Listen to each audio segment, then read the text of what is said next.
So it's very important to be transparent, right? Both what is on your CV and on your LinkedIn profile should be the same. It should be the same. Okay, there shouldn't be any form of difference or whatsoever. Employers often have lots of CVs to read, so it's important that your CV stands out amongst the crowd. So you can imagine that we have tons of CVs that we want to screen down to like 10 from maybe 1,000 CVs, right? So it's important for you to sell yourself well, position yourself well in your CV. Let it look juicy and attractive. It takes about less than 2 minutes or 3 minutes to read through a CV. In fact, 2 minutes. It takes me 2 minutes to read through a CV because I know what I'm looking for, right? So if I can't find it, then I move on to the next candidate, right? And there are also softwares now that easily helps us to screen out these candidates, these CVs rather, right? So once I plug in whatever I want to get from the CV, it just automatically brings it out. So cuts off like over half of the people that applied for the job. So it's important for us to put the right things on our CV. All right, next slide, please.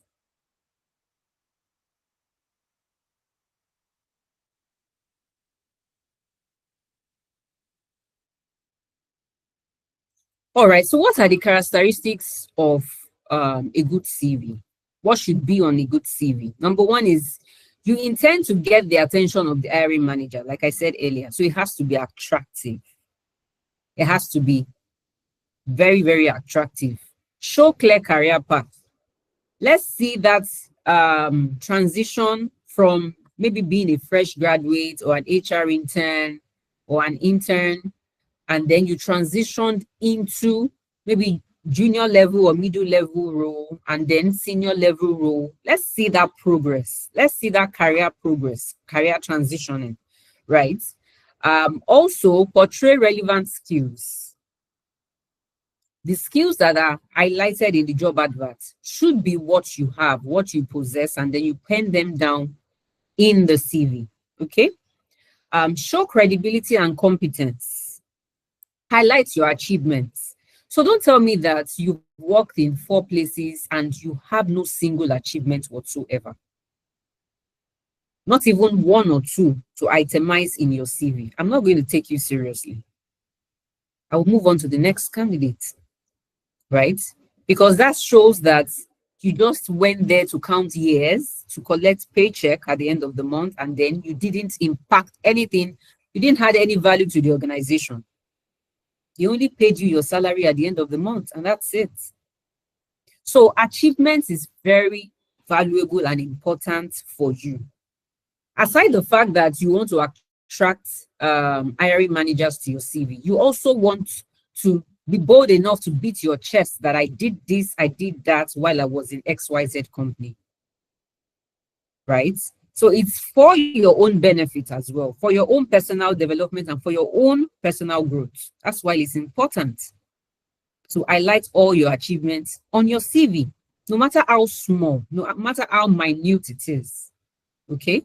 Your CV has to be precise, professional fonts and outline. We'll go further into all of this as we move ahead, okay? So I don't dwell so much on this. Then show education and experience. Highlight it as well. If possible, you can indicate if you came up with second class upper, second class lower, state it there. You can even put first class if that was what you came out with. Put it there. And your experience, put it there as well. Highlight it. However, putting out your experience, your responsibilities in all the places that you have worked, you must be able to defend it when you are being asked during an interview. Okay, so I think we'll still dwell further on that as well. So every single thing you put on your CV, you must be able to defend it. I attended an interview one time when I was still job hunting in those days, and I was asked literally every single thing that I highlighted on my CV. So they said, hey, you said you prepared payroll. What's the procedure for payroll? preparation. So you can imagine if I didn't actually do it and I claimed I did it, then how would I defend myself during the interview? So it is exactly what you have done is what you should indicate on your CV. Don't put someone else's responsibilities and claim it as yours when you have never done it. They would know, because you won't be able to explain yourself. You won't be able to run them through the process. So only pen down what you have done on your CV, just to be on the safe side. Okay. Next slide, please. Thank you. So what are the key words to have on your CV? We would like to see, as an HR, what we look out for as as a recruiter, rather, what we look out for are words that are very, it tells us a lot about you, even without meeting you, right? We want to see words like improved, reduced. Were you able to reduce costs? What were you able to improve? What were you able to change? What was the innovation you brought on board to the company? Who did you coach, right? Were you proactive? Were you the type that you try to bring in new ideas? Produced, achieved. What did you achieve? Like I mentioned earlier, presented, influenced, developed, accomplished. Those are the words that we would like to see on your CV. Initiated. What did you initiate? What did you bring? Managed. Who did you manage? Did you manage a team of 2, a team of 4? Right? It says a lot about you. Trained, launched, maximized, exceeded, solved. What solution, what problem did you solve? We want to know. What did you design? What did you create? What did you undo? What projects did you do? Right? So these are the words that catches our attention as recruiters on your CV. If we see this, then it brings you a step closer to the interview, right? Because at that point, we are convinced that, okay, this is a serious person. This person has done this and definitely will be able to be a valuable person to our team. Okay. All right. Next slide, please. Thank you. Okay, I think you've jumped. This is not my next slide. All right. Thank you. So what are the font styles for your CV? So we recommend this. You could, it's not compulsory you go by this, but the reason why I stated this out is from experience. These fonts are actually more clearly, beautifully presentable. Okay, so that's the reason why I highlighted a few of this. Times New Roman, Arial, Garamond, Calibri, Tahoma. You could, whatever suits you, right? Whatever you're comfortable with is what you should use. But like I said, I would advise you go with any one of this because this is more clear. This is legible enough for everyone to see. Okay, I recommend this. Next slide. So how to quantify your achievements on your CV? How do you quantify all those achievements that you stated out on your CV? You know, I explained earlier, the achievements are what you have done while you were in that organization. So what were the revenue that you generated as a business development person, as a salesperson? What revenue did you generate? Client retention rates, how were you able to retain customers? Contract won, cost saved, reduced errors by what percentage? You need to state the percentage. Is it 20%? Is it 10%? Is it 5%? You need to also state that as well. Number of projects that you have managed, the teams that you have managed as well. New products launch. Were you part of the team that launched a new product for the organization? The number of deals that were closed, and also the number of maybe fraud cases that you detected.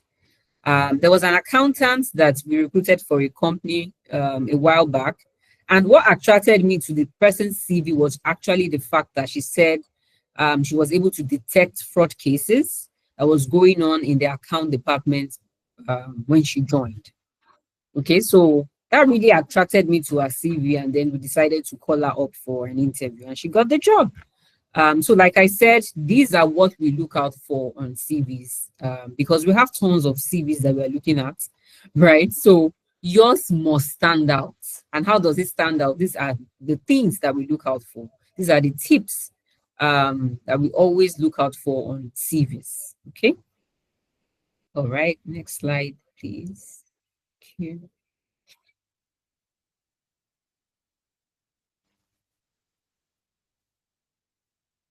Next slide, please. Thank you. Okay, I'm on it. I think my screen. Okay, sorry about that. Okay, all right. So information you should not include on your CV. This makes me laugh a lot when I see all manner of things on people's CVs. In fact, I laugh, my team and I. Oh my. So we see a lot of funny things like blood group, I'm AA, I'm AC, I'm ADs, I'm SS, I'm AA. We see age, religion, I'm a Christian, I'm a Muslim, number of children. I have 4 children. I have 2 children. Marital status. I'm married. I'm single. We don't need all those information. Those are your private information. We don't need them. It's not essential at all in any way towards the application. Political affiliation to any political party. We don't need that as well. The reason why we don't need all this information is because, let me use for example now. So maybe for the age, right? A client has given us an age limit of maybe 20 to 35 as age limit, and you are 40, and you indicated your age on your CV. That's a red flag. You're not going to move on to the next phase at that point. So we might not state it on the job advert because, of course, that's discrimination, right? So, and we don't discriminate, right? But we try as much as possible to go with what the client wants. We stick to what the client wants, right? What the company wants, but we don't put it out on job adverts. We don't. Same thing with religion. If you are a Muslim and you are applying for a job advert that says it's a church, there might be an issue with that if you put your religion on the in fact, your name alone, it's a red flag, right? So we do not advise that. For marital status, let's say you are applying for executive assistant role, and because the role requires you to travel a lot, you are not stating it boldly that you are married. You are doing yourself when you do that, because that's a red flag. You won't even move on to the next phase. So that's the reason why we advise that you should try as much as possible not to put all of this on your CV, because it's not necessary. We don't need it. It's not important at all towards your application. Okay. All right. So what are the tips to make your job search easier? What are those tips to make it easier and faster? Possibly network with key decision makers, both online and offline. Online, you must network with HR managers, HR officers, recruiters, talent management officers, right? Those are the people that you should try as much as possible to network with on LinkedIn. It won't hurt. Just send the message to them, and then you never can tell. Update your LinkedIn profile and be visible. Many of us have abandoned our LinkedIn profile. Maybe you don't have time to update it or something. But let's try as much. If you are looking for a job and you want to position yourself rightly, your LinkedIn profile must be on point, must be updated. For every single training that you have done, you must update it. Okay? It will interest us to know that people get jobs easily on LinkedIn, even without making any move at all. There was a time I got a call from someone on LinkedIn, and it was telling me, hey, please, I'm looking for, was it chief HR something? I can't, group HR manager or something. I can't remember the title anymore. And I was like, okay, where did you get my number from? Said, through LinkedIn. And then I went to check your profile. I went to do this, and I'm like, oh, wow. Okay, so is this how people get jobs easily on LinkedIn? right? So poaching happens a lot on LinkedIn. People would not put out the job advert because I asked him, did you put out the job advert for this? He said, no. But he usually goes on LinkedIn to poach people, right? And then if you're suitable for the role, you get the job without even applying at all.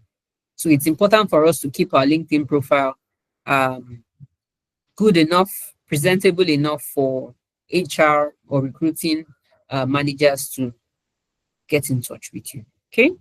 So look out for skills in demand and upskill.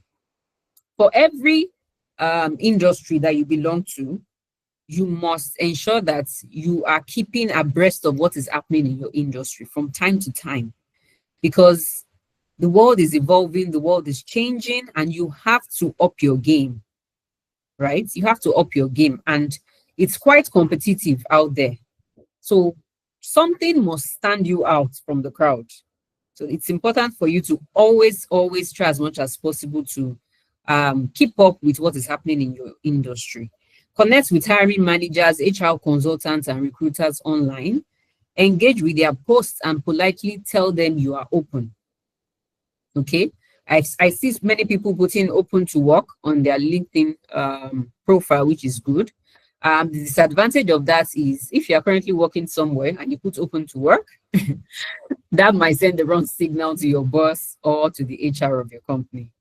So sometimes it has its good and the bad sides to it. Okay. So join online job platforms on WhatsApp and Telegram. Referrals are mostly from closed job groups or online platforms. So there are lots and loads of job seekers groups, WhatsApp, Telegram, Facebook that you can join, where you could see job adverts easily and apply. Some could even be referrals from other groups. Okay. So what are the biggest mistakes job seekers make? Many people don't have any strategy. They just apply for jobs and that's it. So you need to strategize. Okay, I am a project manager, or maybe I'm a project officer. I desire to be a project manager. How do I go about it? The first place to begin with is LinkedIn. Try and look out for people, research about people that are leading in that field. Once you have that information, then you are a step closer, right? And then you reach out to them. There's no harm in messaging or reaching out to people. There's no crime in reaching out to them, except you are now you are bothering them, right? But you shouldn't get to that level.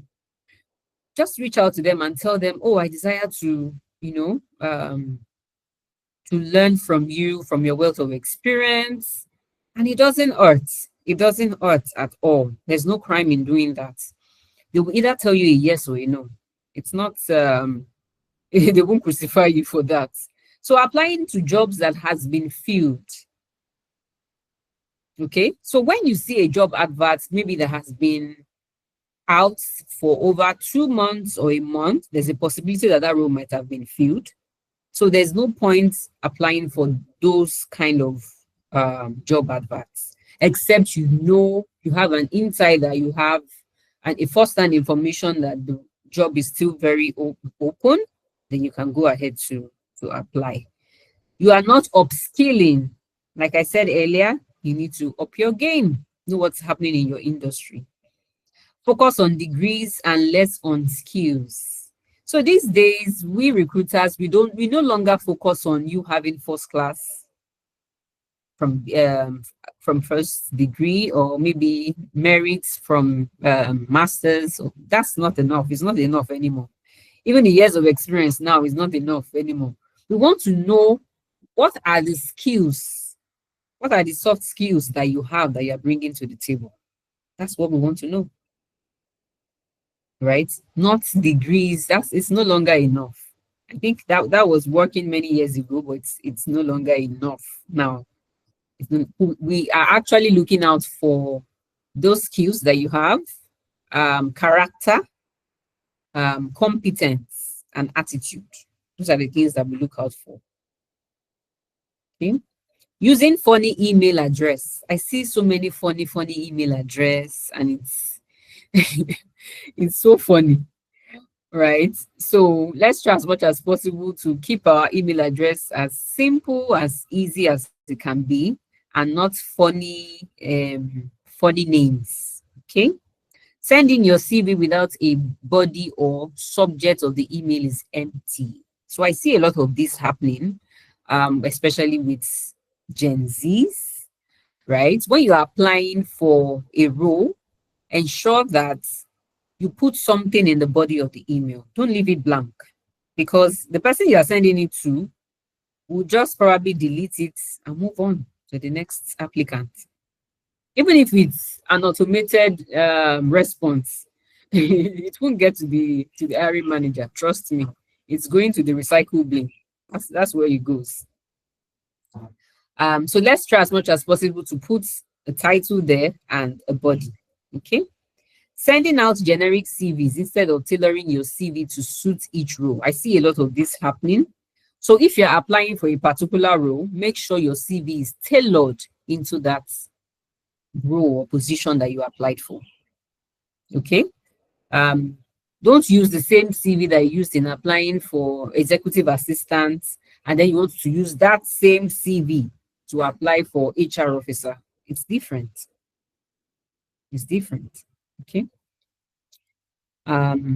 Inability to network with recruiters. Like I mentioned earlier, you are looking for a job, then you should be following all the recruiters that you can see on LinkedIn as much as possible. Make them your friends if possible.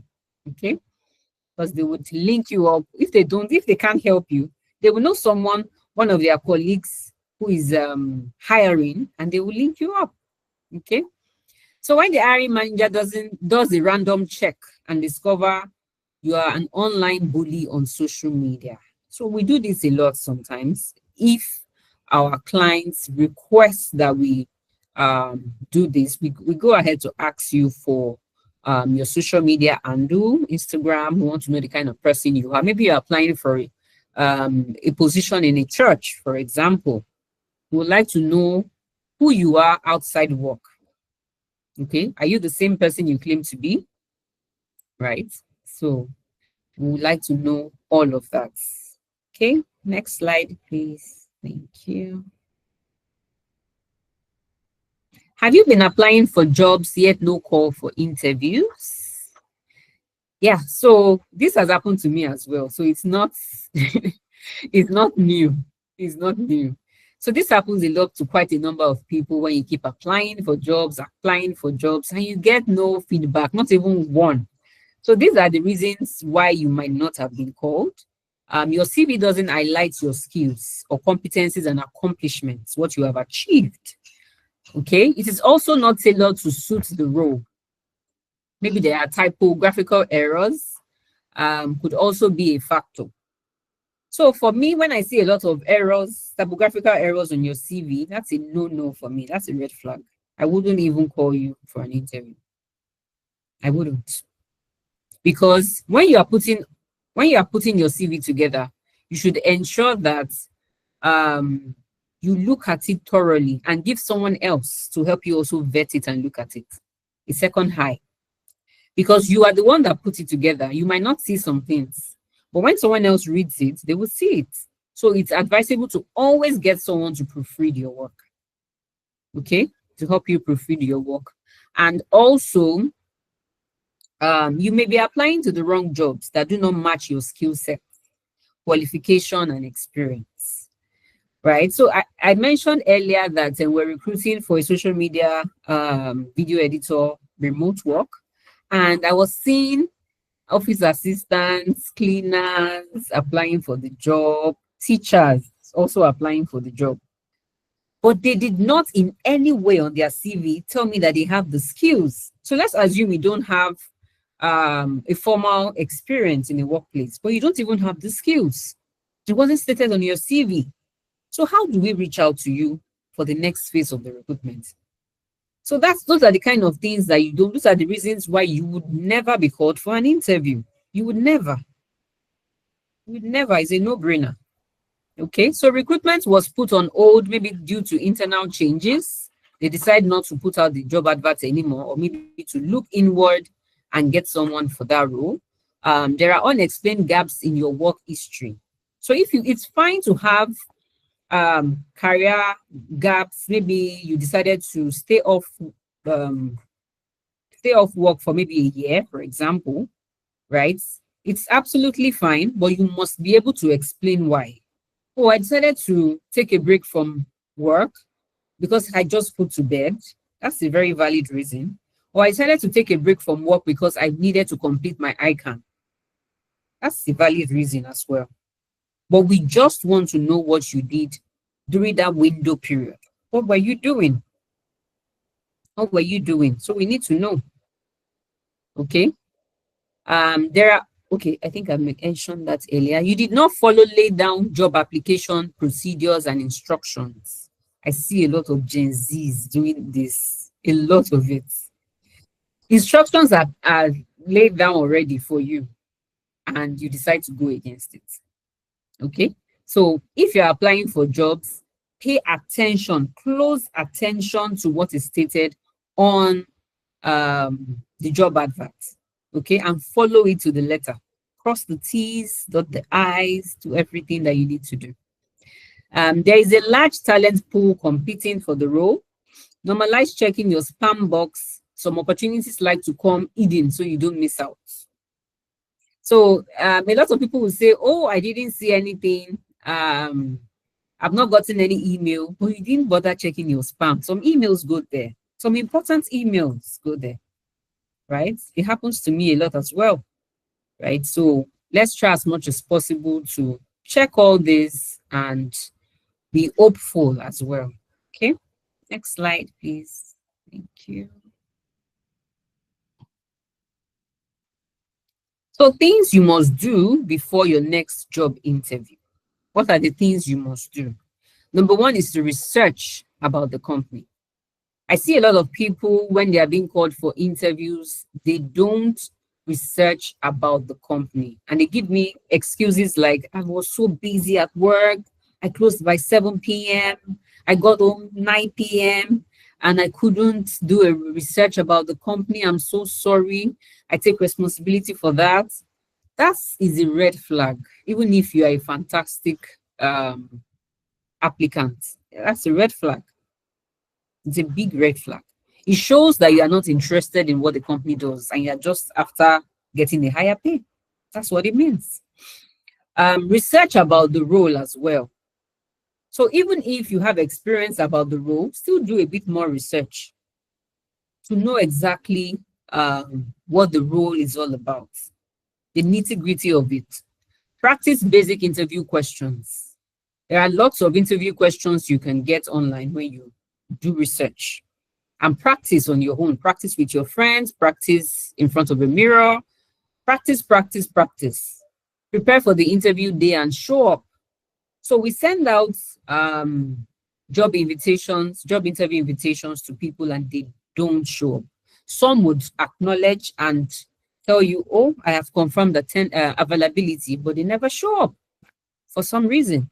And when you call, they will tell you, oh, I got another offer elsewhere. Some will say, I just changed my mind. The salary is too poor. Some will say, the company, I researched about the company. I don't think it's a good company. Just respond to the email. Oh, I won't be able to show up. It's as simple as that. And then everybody moves on. Okay. So what are the common problems with CVs? Not formatting. Okay.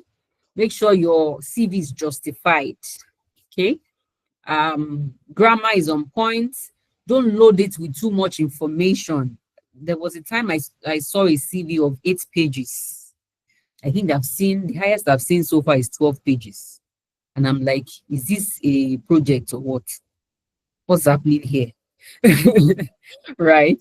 Because I don't have that time to start flipping through your CVs and then reading all your, let it be as precise as possible. Don't load it with too much information. When you come for interview, then you can now say all those things that you did, but try as much as possible to put less information into your CV. We don't need you to load it, overload it with information. We don't need all those information. Even if you have worked in 10 places, there is still a way that you can ensure that your bullet points for all that you have done in that place would not exceed 4 or 5 marks. And then we'll end up having 10 pages. In fact, we'll end up having 12 pages. Maybe the highest would be 2 pages or 3 pages. Okay, so it doesn't matter if you have 10 years work experience or you've worked in several places, it doesn't matter. That's not enough reason for you to have 10 pages or 12 pages. It's not a research work. It's not a project. Okay, so next slide, please. Thank you. So what turns an interview into a job offer? Number one is having the education and experience and skills. You need to have the education, the experience. So the education is important, very important. So it might not necessarily be towards that job that you have applied for. Let me cite an example now. So maybe you're applying for HR officer. So your first degree doesn't really matter. It doesn't really matter at all. As long as you are a graduate, that's very important, and you can speak English and write good, good English as well. So that's fine. That's absolutely fine. Experience is very important. You can't buy that in the markets. Cannot buy experience in the markets. Okay. So skills is also very important. Organizational fit. Are you culture fit? That's very important. I see many business owners making this mistake. You just bring people in, and at the end of the day, they are not the right fit for the role. So they might have the educational experience, the work experience, the skills, but they are not suitable for the kind of organization that you are building. They are not fit into the structure of the organization. Okay, and then another thing is personality. So many times your personality also matters. Are you an introvert? Are you an extrovert? Are you an ambivert? All those things matters. Are you a sanguine? Because there are most times business owners are looking out for certain personality for some roles, especially executive assistant roles, PAs, and all those ones. Personality is very important, very, very important in those positions. Okay. All right, next slide. So what not to say at job interviews? What not to say at job interviews? Don't tell your recruiter or the person interviewing you that you ate your boss. That means when you leave where they are working, where if they eventually bring you on board, you also do the same thing. So it doesn't speak well of you when you do that. My company refused to train me, or maybe I ate that place, I am desperate. You don't say all that. That's a red flag already. And nobody is going to hire you. Nobody. Revealing privileged information of previous employer like trade secrets and financials. That's also a red flag. It's a total red flag. So you don't do that. As an accountant, you don't reveal the financial status of the organization that you're working with because you are trying to look for another job. You don't do that. It's against your work ethics, right? So you don't do that. You don't do that. That's a red flag, and nobody's going to hire you when you do that. Okay. Next slide, please. So when you are asked, tell me about yourself, I hear a lot of funny things. When I ask this question in an interview, tell me about yourself. Some people will say, my name is XYZ. I am 20 years old. I'm the last born of my family. I'm fair in complexion. I am a jovial person. I stay at Surulere. My father is a banker. My mother is... Everything I just said now has nothing to do with the position that you applied for. Absolutely nothing. So interview anxiety could set in and wouldn't allow you to also articulate your thoughts. But there's nothing wrong in catching your breath before you respond to such questions. Even if it's for 5 minutes before you respond. Ensure that you put your thoughts together before you respond. The people that are interviewing you are human beings just like you. So you should try as much as possible to be confident. Be confident. Try breathing exercises, taking slow deep breaths will physically bring your heart rate back down and then lower your stress levels and make you feel more relaxed and confident. You can try this, it works really well. Don't start talking immediately an interviewer asks you a question. It's okay to take a few seconds before answering. You don't have to rush into answering the questions. Okay, it's better than letting your nerves do the talking. Okay, replace anxious thoughts in your head with positive, calming thoughts, which goes beyond um, just you mind demonstrating confidence and composure to the interview. Okay, so we know how it is with interviews. You might be very anxious, be like, oh my god, I don't know the questions they will ask me. Will I perform well? Would I be the suitable candidate? We know it comes with all of that, but like I said, just make up your mind that I am, and you have to stay positive. Okay, so make up your mind that I would put in my best in this interview. I will tell them what I can do. I will sell myself, because that's the opportunity you have. You have scaled through the CV screening process, and then this is the opportunity where they have to meet you one-on-one. Then you need to sell yourself. You need to sell yourself. That's the opportunity you have to sell yourself to them. Convince them why they should hire you. Okay. All right. Next question. Next slide, please. Okay. So what are the tips to help you overcome job interview anxiety?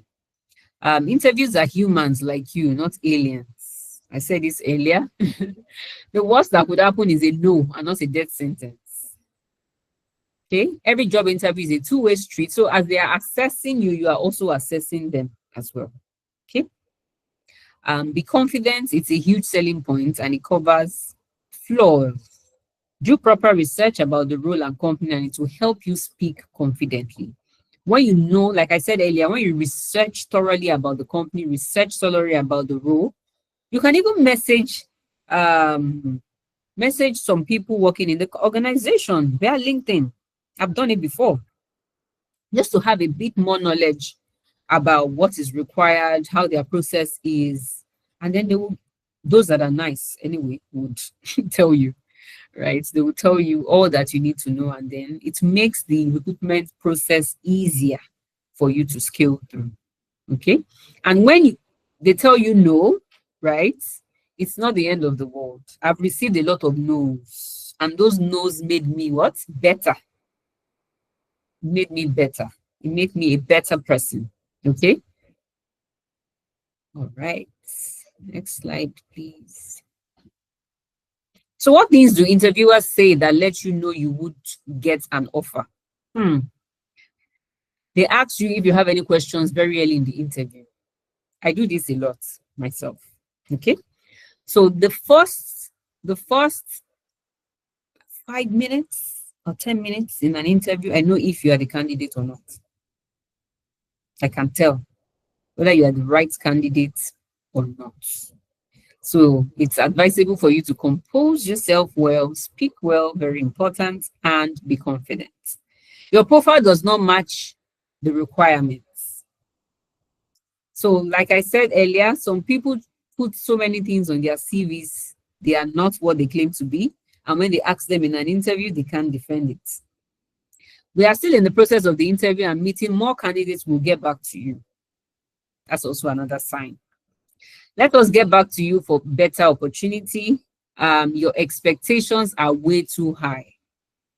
Okay, so if you are the type that you're asking for so many things that they do not have, then that might not work.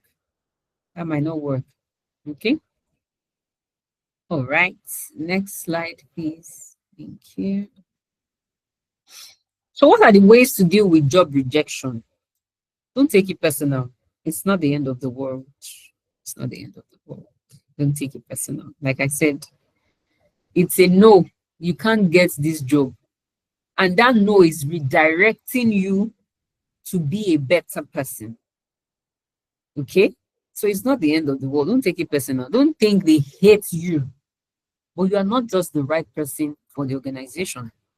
And the way I see this in a good light could mean that maybe that's not where God wants you to work in the first place. So don't see job rejections as the end of the world. Maybe that's not just the right company for you. God might be saving you. God might be saving you from it, from a huge havoc that could happen. Okay. So ask for feedback on why you were rejected to enable you work on your weakness. I try to do this a lot, as much as possible, to give people feedback. In fact, precise feedback, so you know where to work on in the future. Okay. So pick yourself and move on. Identify learnings and build a personal development plan as well. So once you have identified where you need to work on the skills gap, invest thoroughly in your personal development. Plan it out. And you can even have someone, maybe a mentor, to hold you accountable as well. Build resilience, make adjustments where necessary, manage your expectations as well. Stay positive. Stay positive. Remember that it's part of the process and we strategize. Okay. So I would like to share a first-hand experience. This, I think this should be how many years ago? It's a long time, when I was still job hunting. I think I was a fresh graduate then. I just finished school, right? And I think I went for an interview in one company.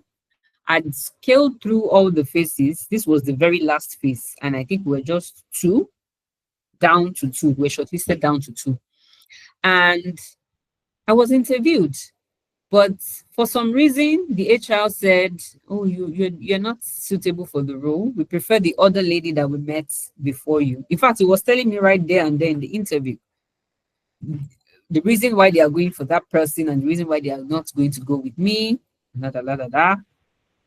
I felt so bad, and it pained me because I mean we've been through series of phases before I got to that very final stage. So why tell me no? I was so sure that I would even get the job. I was so sure. And on my way home, I wept because I was like, "Ah, but why? I did everything. I did this, I did that." And when I got home, I just cleaned my tears and I'm like, you just need to pick up yourself and, move on with your job search.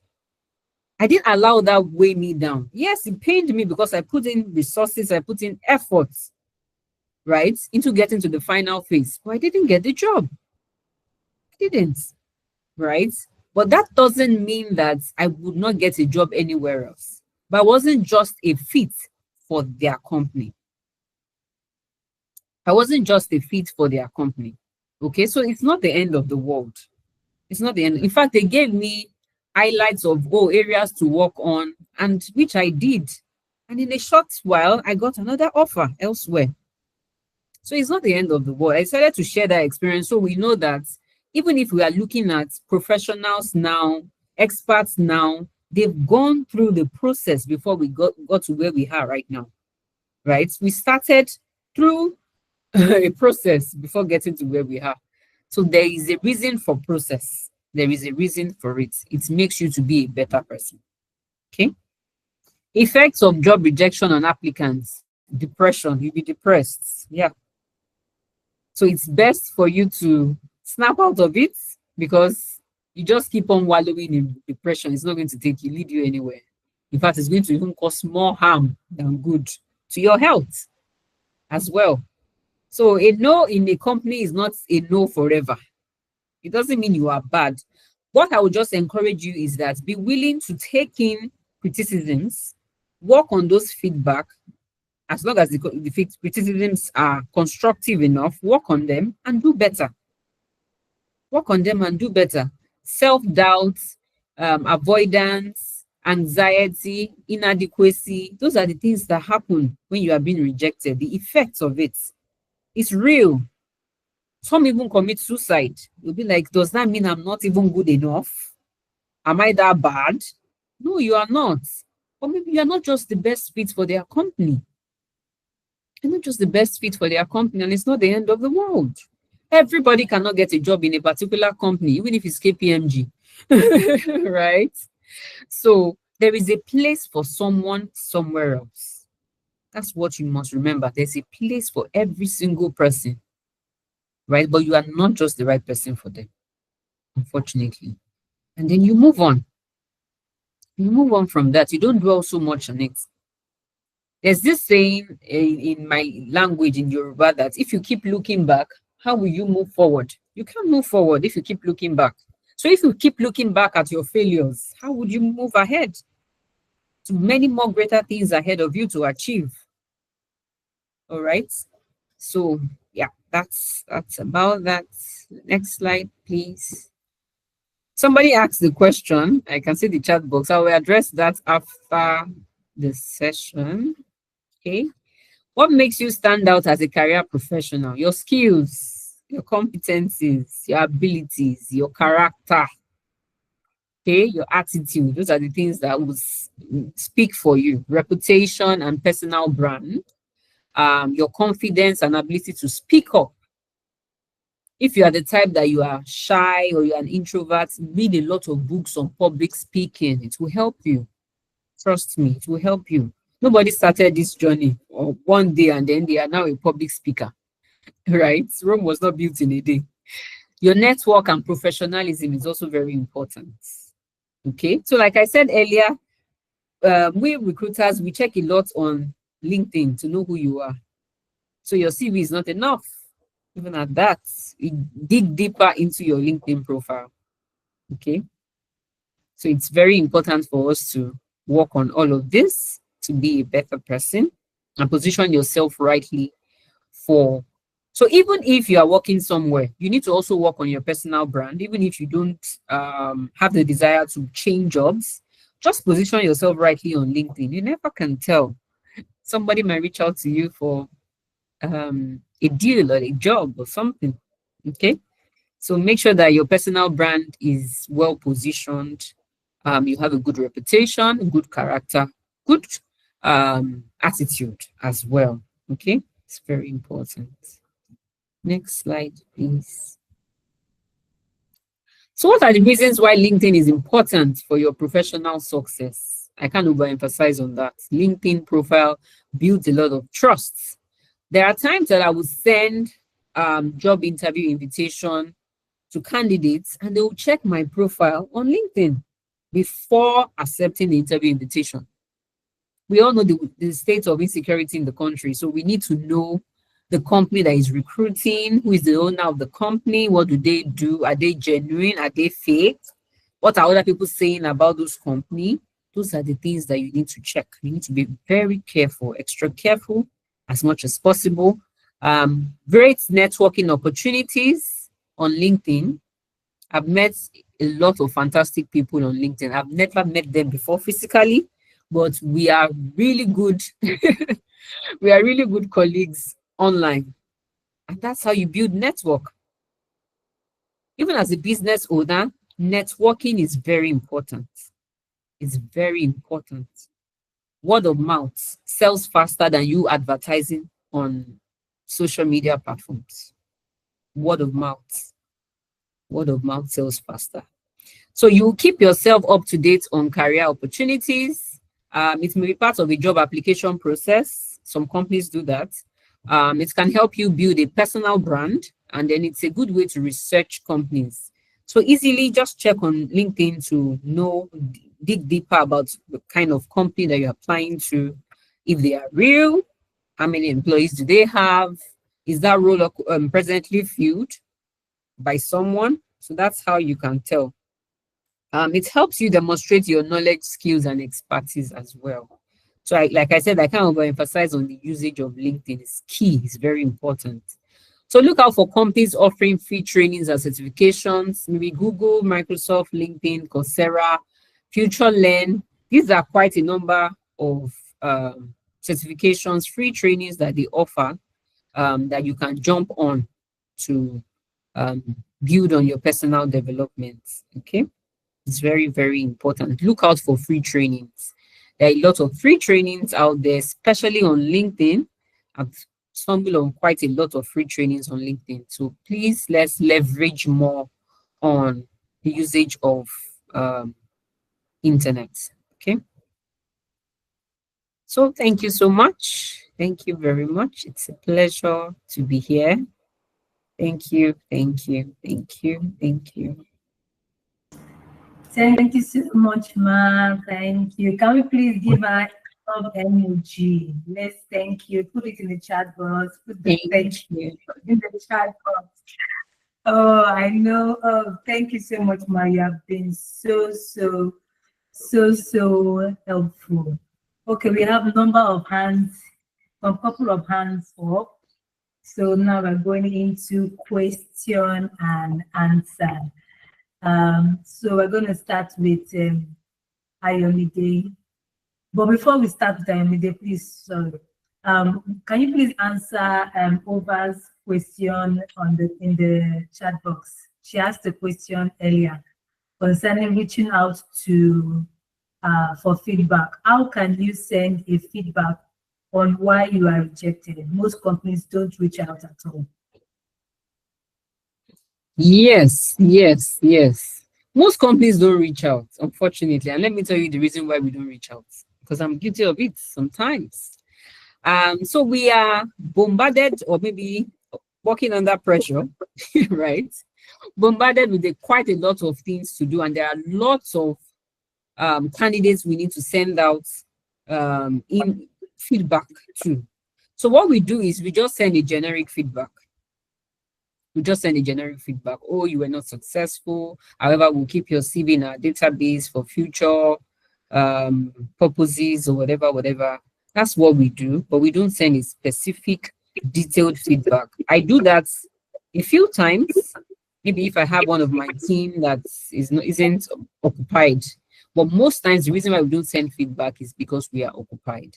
And I would advise you, if you don't hear feedback within 1 to 2 weeks, 2-3 weeks after that interview, just move on. That's what I would advise. Just move on. Although it's unprofessional of us not to give feedback, I encourage feedback. But like I said, the reason why they don't give feedback is because they are busy. They are actually busy. Okay. Okay, so Ayomide, you can go ahead and ask your question. Are you able to unmute?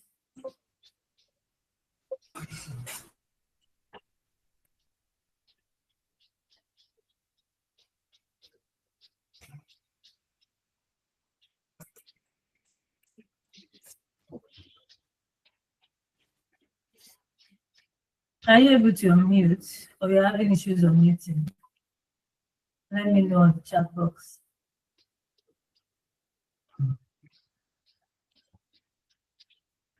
Okay, so why Ayomide is sorting out, trying to can't mute. Let me see.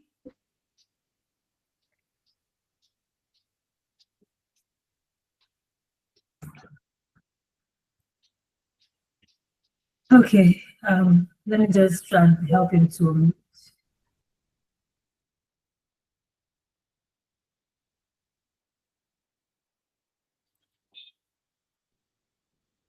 Amide, I'm not able to help you to unmute. I don't know why. Good day, ma'am. Good morning. Good morning. What I want to ask and plead is that can she please help us like an example on how to compile a CV for ourselves apart from the class we just had now. Probably show us how we can compile a CV successfully ourselves so that we can practice it more. Okay, you're welcome. Thank you for that question. That's a very good question. Okay, so this is just an introductory aspect. So by tomorrow, we're going to go more into that. So if you're here tomorrow, we'll do more of the practical by tomorrow. So today is another introduction to this CV learning. Does that answer your question? Yes, thank you very much, ma'am. Thank you very much, Mr. Ayola. Okay, Ms. Fumik, please, I have some couple of questions here I want to ask. You talked about contacting the HR manager for more details about our about the post that is being that is of the vacancy, the post that's been advertised. So I want to ask, what's the best way to go about it? Because we don't want to be seen as nuisance, and we don't want to see as being bugging the HR experts. So what's the best way we can approach that? Okay. All right. So yeah, so there's a way we can go about it that won't be a nuisance actually. Right. You can just send a cold message, maybe on LinkedIn or any platform that you have stumbled on that person, and send a message.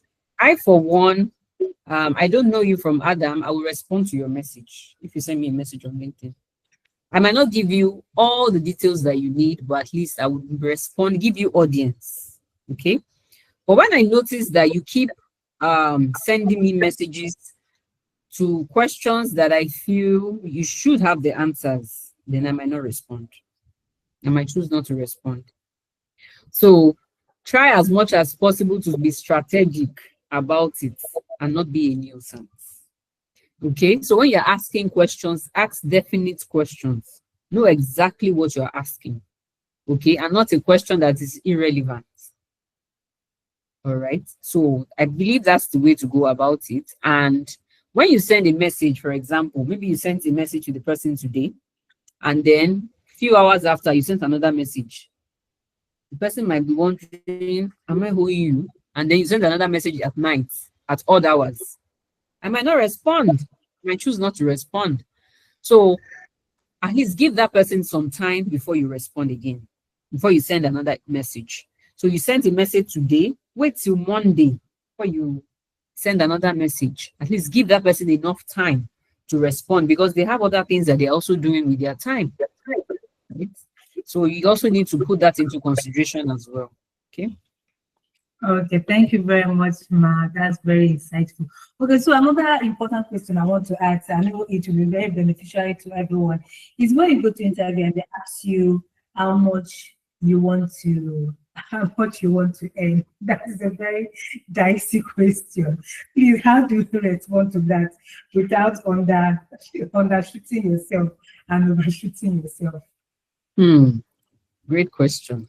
Very, very good question. So let me cite an example. Many people fall into a trap. It's a trap. I need to say that it's a trap. We recruiters, we do it, and it's not good. It's unprofessional. So let's say, for example, the budget for that role is 500. Okay. And you don't know. You didn't do any salary survey. You didn't ask anybody. You didn't go online. You didn't check LinkedIn to at least check the salary scale for that. You didn't do any research at all. And you now say, I think 200 is okay. 200 is okay. And then when you now eventually get the job and then you start, you now find out that, so it's 500 that is, you now be like, it's a lie. You guys are cheating me. And whereas, what they gave you what you asked for. So we recruiters or HR, we do that because we want to save cost for the company. So there's a budget. So what I would advise is your response should be, I am willing to go by what is in the salary structure for the organization. It's left for them. Push the question back to them. It's left for them to give you what they have as a budget. So if it's fine by you, then you go ahead. But if it's not fine by you, then you say no to it. Okay? So that's the best way to handle it. Don't shoot yourself in the leg and put a figure. Tell them to you are going to comply with their salary structure, and that's left for them to handle. Okay, thank you. But please, over to you. You can ask your question.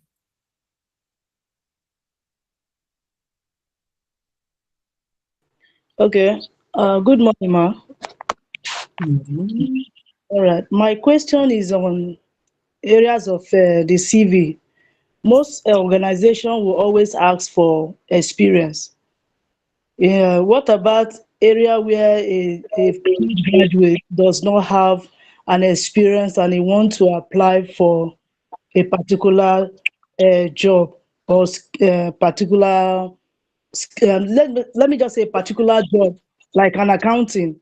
You have not gotten experience in outside job, maybe other field, but you want to apply for a job as a fresh graduate. What do you do? Mm.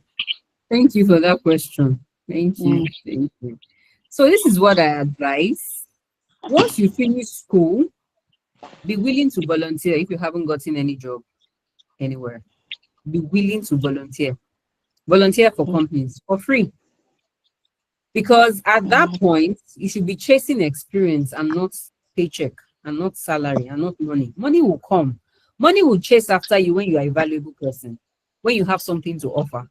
But as an intern, they will look at you as you don't have experience. What are you bringing to the table?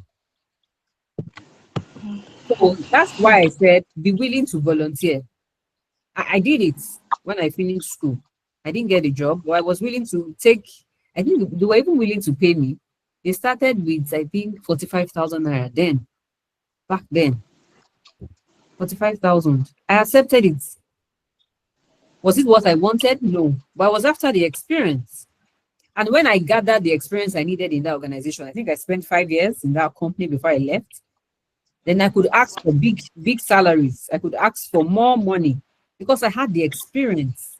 I was bringing in a lot of experience and skills, right? So be open to volunteer, work for free. Don't mind whatever. There's no shame in it. Be willing to work for free. And then once you have gathered all that you needed, then you can now apply for another job where they're asking for experience and then you have something to bring to the table. Thank you very much, Matt. So we have a question in the chat box. Is Mr. Michael, he said, is it okay to reach out to a company if they didn't reach out to you after you applied or after you have done your first interview? So you have gone for interview and you have not been replied. Is it okay to reach out to them? Yes, it's okay. There's no crime in it. It's just that they might end up not responding to you if they are busy. But if they are not busy, they might respond to you and tell you why. Okay.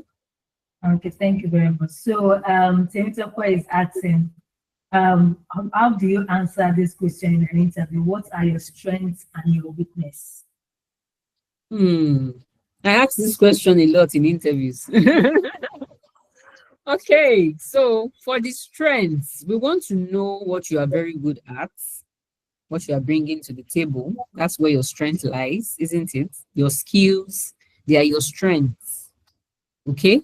And for weaknesses, make sure when you are responding to that weakness, it has to be something that was a weakness and then you have improved on it. Not that it's still currently a weakness. That means you haven't done anything about it and it's still a weakness. So let it be something that was your weakness and you did something about it. So what I mean by you've done something about it means that you have trained yourself. You have upskilled yourself on that weakness. You have identified your weakness. That means that half of your problem is solved. So if you don't have any weakness, some people tell me this, that they don't have any weakness, and I don't believe that. You are not an angel. It's only angels that don't have any weakness. So as far as I'm concerned, as a human being, you must have a weakness. Identify your weakness. That is, half problem is solved, and then you do something about your weakness. And you don't just leave it there and start telling everybody that this is your weakness. You have to do something about it. Okay. So thank you very much, Ma. We're so grateful to have you here. Everyone say thank you to her, thank you to her, thank you to her. Thank you Thank so much. We look forward to having more of you. We look forward to Sheon. Okay. Sheon, please go ahead because we have to let her go now. Okay. So Um, good, good. Okay, good morning, Ma. So my you. question, can you hear me? Yes. Okay, my question is that now I have not like I'm not familiar with the LinkedIn space. So how would you say people can find HR managers and like network with them? Do you just search up HR managers or HR personnel? Or how do you like position yourself? Like how do we find HR people on LinkedIn? That's my question. So that we can network and know the happening in different industries. All right. So just go to Google, mm, and type there who are the top HR people in Nigeria. Who are the top HR professionals in Nigeria? It will give you a list of some names, right? Those names are the names that you will search on LinkedIn, right? Those are the names that you will search on LinkedIn, and that will navigate. So once you have sent a friend request, right, to someone on LinkedIn, it will show you the circle of people that that person is. Maybe the colleagues, friends that are also in the same industry as that person, and that's how you navigate. Okay. And then you are able to be friends with several HR managers. Okay. That would really help you. Thank you so much, ma'am. Thank you so much, ma'am. Thank you. Thank you. Thank you so much. So that's all the questions you'll be taking for today. Thank you so much, Mrs. Fumi. Have a lovely day. God bless you. All right, guys. Thank you, thank you, thank you, thank you, thank you, thank you, thank you. Yes, it was really awesome having her here. Wow, what a wonderful experience we've had today. So please have pasted the feedback form on our chat box. I'll also post it on our WhatsApp. Please fill the feedback form. We'd like to hear from you. We'd like to know how today's seminar is, and we'd like to know more so that we can do better. So tomorrow is the final. Wow, how many of you are excited? Give me some emoji. I want to see some emoji. Give me some emoji for that. Tomorrow is the final. So tomorrow we're going to have Mr. Richard Obiache here tomorrow. Please let's come on time. Please invite your friends, invite your family members. Tomorrow is weekend. It's very early in the morning before you go for your O1 there and before you go for your outing tomorrow. Let's plug in. It's not going to take long. And then tomorrow we'll be announcing all the job opportunities we have. Yesterday we had 3 job opportunities. Tomorrow we have 4, and then today we have 4 actually, and tomorrow we might have more than that. So please, let's endeavor to be around tomorrow and come very early tomorrow. Thank you so much for being a part of today's seminar. We appreciate you. We look forward to having you tomorrow. If you have any question, please drop it in our WhatsApp community. And don't forget to follow us on Instagram. That's where we'll be dropping all the opportunities we have for you. Thank you very much. Thank you very much. Have a wonderful day. Have a wonderful day. Bye, everyone.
Yeah. I think that for a tackle, This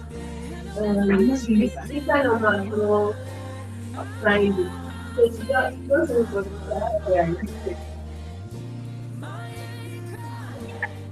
are you joining us tomorrow? Are you doing it today? Why you?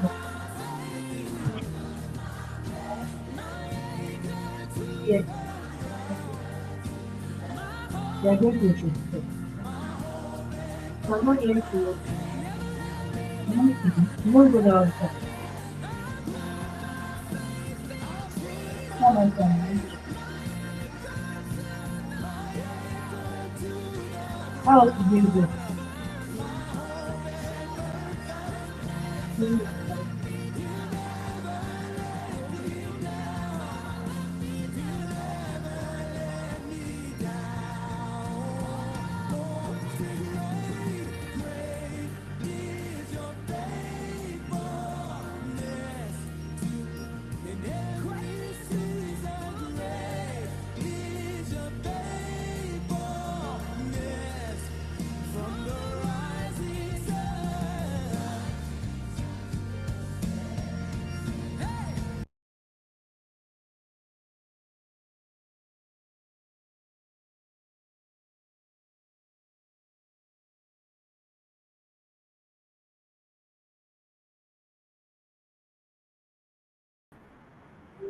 We can leave our phones. Ara, Aramoye, over. You're still here. Blessing, Lucky. Bye, everyone. See you tomorrow. Bye, ma'am. Bye.